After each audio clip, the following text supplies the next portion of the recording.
बिस्मिल्लाहिर्रहमानिर्रहीम। अस्सलाम वालेकुम नाज़रीन, आपका मेज़बान अली हुसैन जी। फैसलाबाद एटीसी की अदालत ने बड़ा अहम फैसला सुनाया है और 9 मई के मुकदमात में ये फैसला सुनाए जा रहे हैं। आपको आइडिया है सारा। इससे पहले भी लाहौर की अदालतें और जो इस्लामाबाद और रावलपिंडी की एटीसी की अदालतें 9 मई के हवाले से मुकदमात का फैसला सुना चुकी हैं। तो फैसलाबाद में ये इंसदाद दहशतगर्दी की अदालत ने फैसला सुनाया है। राना सनाउल्लाह के घर के ऊपर जो हमला हुआ, जो अटैक हुआ, वो उस हवाले से ये मुकदमा था कि राना सनाउल्लाह के घर पर पाकिस्तान तहरीक इंसाफ के लोगों ने अटैक किया 9 मई वाले दिन। और इसमें जरताज गुल साहिबा हैं, उमर अयूब साहब, शिबली फराज, ये जो हैं इनको 10 साल की सजा सुना दी गई है। 10 साल की सजा अदालत के फाजिल जज ने सुनाई है। और फवाद चौधरी और जैन कुरैशी को बदस्तूर जैसे पहले अदालतों ने उनको रिलीफ दिया है और उनको मुकदमात से बरी किया है। फैसलाबाद की एटीसी की अदालत ने इन दोनों को दोबारा बरी कर दिया गया है। मैं आपको बता देता हूं कि राना सनाउल्लाह साहब की रेजिडेंसी इतनी महान रेजिडेंसी थी जिसकी वजह से आज पाकिस्तान तहरीक इंसाफ के 59 लोगों को सजा सुना दी गई है। टोटल कुल मिला के जो थे वो 100 से अबव लोग थे, लेकिन 59 पाकिस्तान तहरीक इंसाफ के लोग हैं जिनको रहनुमाओं को और वर्कर्स को 10-10 साल की सजा सुनाई गई है। और इसमें मैं आपको बता देता हूं कि दिलचस्प सूरत हाल ये है कि राना सनाउल्लाह के दामाद को 15,000 वोटों से हराने वाला इस्माइल सेला, उसको भी 10 साल की सजा सुना दी गई है। तो ये सारा जो मामला चल रहा है, जो सजाएं सुनाई जा रही हैं, इसके पीछे एक ही वजह है कि पाकिस्तान तहरीक इंसाफ की जो इस टाइम अक्सरियत मौजूद है पार्लियामेंट में, असेंबलियों में, उनको भी अब खत्म किया जाए। क्योंकि ये मैदान खाली नहीं छोड़ रहे हैं, ये इस्तीफे नहीं दे रहे हैं, ये पार्लियामेंट से बाहर नहीं निकल रहे हैं। तो किसी न किसी तरीके से ये लोगों को नायल कर दिया जाए, एमपीएस एमएनएस को नायल किया जाए, अक्सरियत डाउन की जाए और फिर ज़मीनी इलेक्शन में जो लोग हारे हुए थे पाकिस्तान तहरीक इंसाफ के रहनुमाओं से, उनको दोबारा इलेक्शन लड़वा के फॉर्म 47 पैदा करके उनको दोबारा असेंबलियों में लाया जाए और अपनी एक भरपूर किस्म की 2/3 मेजोरिटी को मेंटेन किया जाए। अब मैं आपको एक बात क्लियर कर देता हूं कि बड़ी सादी सी बात है, अगर राना सनाउल्लाह साहब की जो रेजिडेंसी है उस हवाले से 10-10 साल लोगों को अदालत का फाजिल जज सजाएं सुना सकता है, तो फिर सवाल यह है कि जिस शख्स के हुक्म पर पुलिस के एहलकार, पुलिस के लोग इकबाल की जो बहू है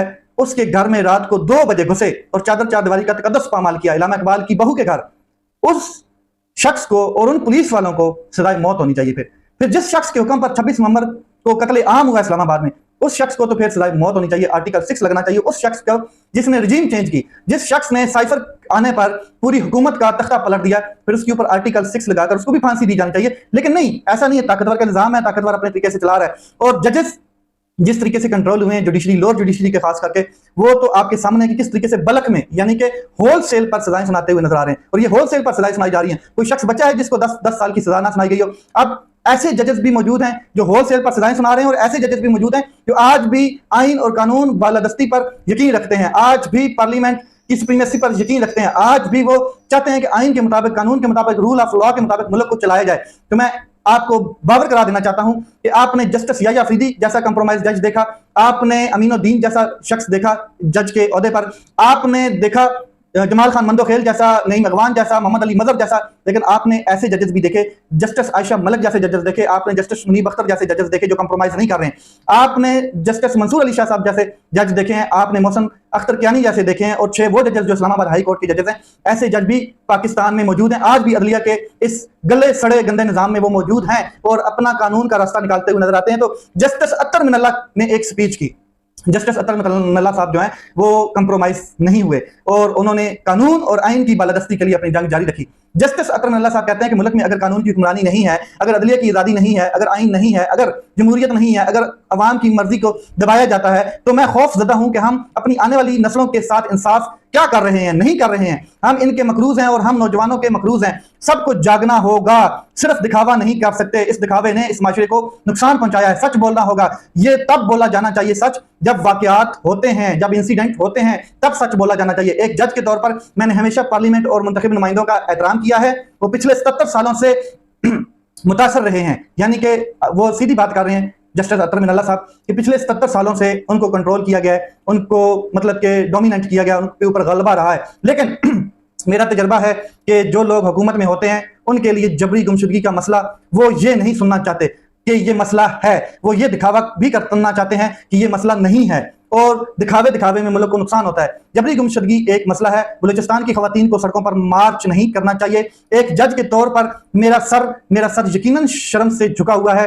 ये पार्लियामेंट के लिए, ये सियासी क़यादतों के लिए जब वो अपोजिशन में होते हैं वो बिल्कुल मुख्तलिफ होते हैं, और जब वो इक़्तिदार में आते हैं तो उनको ये मसले नजर नहीं आते हैं। और उन्होंने महारंग बलोच के हवाले से और उन माओ बहनों के हवाले से बात की है कि जो बलोचिस्तान की खवातीन जिनके जो लवाइकीन हैं वो अगवा हैं, लापता हैं, और वो एहतजाज करती नजर आ रही है, तो वो कहते हैं कि मैं अपना सर शर्म से झुका कर खड़ा हूं जिस तरीके से ये मामला चलाए जा रहे हैं। साथ में बड़ा अहम उन्होंने कहा कि जो लोग आला ओहदों पर फायज हैं, मुझे डर है कि उन्होंने पिछले 70 सालों में सच नहीं बोला। जिस दिन वो सच बोलना शुरू कर देंगे हालात बदल जाएंगे। यहाँ कुछ मौजूदा वज़रा, कुछ रिटायर्ड साबिक वज़रा मौजूद हैं और मेरी ये स्पीच सुन रहे हैं। काश एक दिन वो सच बोलें, और जब वो सच बोलेंगे तो इंशाल्लाह मुल्क किसी और डगर पर चल रहा होगा, हालात कुछ और होंगे, क्योंकि हम सच जानते जरूर हैं मगर सच बोलते नहीं हैं। ऐसे जजेस भी पाकिस्तान की अदलिया में इस टाइम मौजूद हैं, आपके सामने मौजूद हैं। मैं जस्टिस अतर मिनल्ला साहब की बात कर रहा हूं, उनकी स्पीच की बात कर रहा हूं। अब भले ही गल्ला सड़ा निजाम है, कंट्रोल कर लिया गया मुकम्मल तरीके से अदलिया को, मगर कुछ जजेस आज भी इस उम्मीद पर बैठे हैं कि एक वक्त आएगा जब लोग सच बोलेंगे, कौम के सामने सच रखेंगे, इंसाफ होगा, आइन और कानून के मुताबिक फैसले होंगे। ये नहीं होगा कि एक शख्स कुर्सी के साथ चिपका है, वो एक्सटेंशन पे एक्सटेंशन लेता हुआ नजर आएगा और कौम के मफादात को जो है वो बूटों के नीचे रौंद देगा और नहीं सोचेगा कि मेरी कुर्सी की जो ताकत है उसका मैं क्या इस्तेमाल कर रहा हूँ, इख्तियारात का गलत इस्तेमाल कर रहा हूँ और कौम को किस तरफ लेके जा रहा हूँ। अभी पिछले 3 सालों में हमने ये अंदाजा लगाया है कि कौम किस तरफ जा रही है। आप अंदाजा लगा लें मुल्क किस तरफ जा रहा है। ये जो पाकिस्तान में तरक्की नजर आ रही है आपको, इस हुकूमत में जो बुलंदो बाला दावे किए जा रहे हैं कि बड़ी तरक्की हो रही है, ये सिर्फ इश्तिहारात में तरक्की नजर आ रही है। मैं आपको बता देना चाहता हूँ, एक च्युइंगम खाने वाला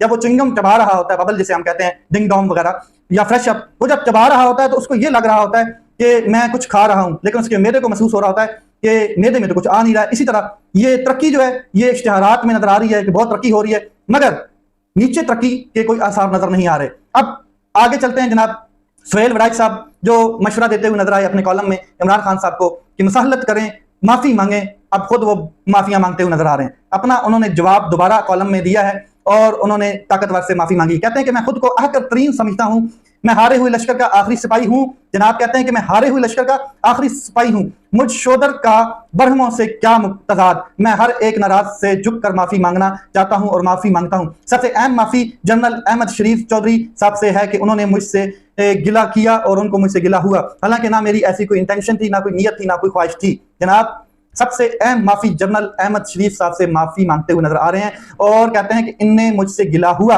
हालांकि इनको जो मैंने अपनी स्टेटमेंट जारी की उसमें कोई मेरी इंटेंशन गलत नहीं थी, लेकिन मैं इनसे माफी मांगता हूं। हमें थोड़ी सी स्पेस चाहिए, दिल बड़ा कर रहे हैं, वो देते हैं, हमें स्पेस दें। मैं हर एक नाराज शख्स से झुक कर माफी का ख्वास्तगार हूं और तस्लीम करता हूं कि गलतियां 100% मेरी हैं और सब खूबियां उनकी हैं। वो फरिश्ते हैं, वो लामकाम में बैठे हैं, हम खताकार हैं, गुनाहगार हैं। मैं माफी मांगता हूं और इस तरह की जो माफी है ये काबिल कबूल भी होती है। इसी तरह की माफी ताकतवर जो है वो इमरान खान साहब से भी उम्मीद करता है।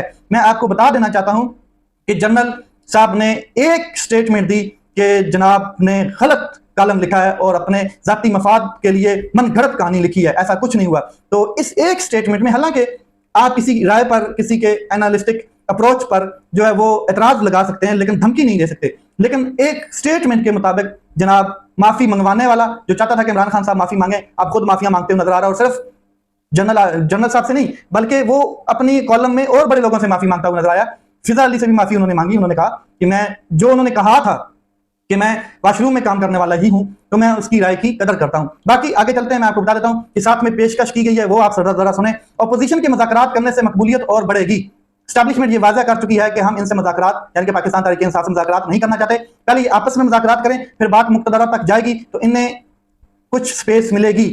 मुज़ाकरात कुछ लोगों को करने हैं और ये दोनों तरफ से मुज़ाकरात होते हैं। मुज़ाकरात में कुछ ना कुछ जो है वो ले दे के बात होती है। पीटीआई जमानत दे कि वो हुकूमत को डिस्टर्ब नहीं करेगी, ये वाली तो बात पहली अटक जेल में इमरान खान साहब को ऑफर आ चुकी है। इमरान खान साहब के हवाले से पहले एक शख्स ने माफी का मुतालबा किया और उसने खुद माफी मांग ली, सुहेल वड़ाइच साहब। अब अंसार अब्बासी साहब जो है उनको लॉन्च किया गया। वो कहते हैं इमरान खान की मुश्किलात में कमी माफी मांगे बगैर भी मुमकिन है। अच्छा, इससे नीचे भी आ गई बात। खान साहब को सिर्फ अपनी हिकमत अमली बदलना होगी, फौज के खिलाफ ना खुद कोई बात करें और ना ही अपने किसी भगोड़े को या सोशल मीडिया को बात करने दें। और मुझे यकीन है कि इससे खान साहब और पाकिस्तान तहरीक इंसाफ की मुश्किलात कम होंगी। तारीख शायद है कि चंद ही एक ऐसी मिसालें हैं जिसमें सियासतदानों को जो मुकदमात हैं उनमें सजाएं सुनाई गई हों और वो हमेशा सस्टेन करती रही हों, वरना खत्म हो जाते हैं मुकदमात, ये जनाब कह रहे हैं। और एक और शख्स के जरिए पैगाम, और वो सुने, ये निक्की जी माफी तो नहीं मिलनी, जितना मर्जी तुम रोला पा लो, जितने मर्जी लोग लॉन्च कर लो। इमरान खान को नवंबर 26 के लॉन्ग मार्च से पहले कहा गया कि इतना कह दें कि आई रिग्रेट व्हाट हैपेंड, यानी कि मुझे अफसोस है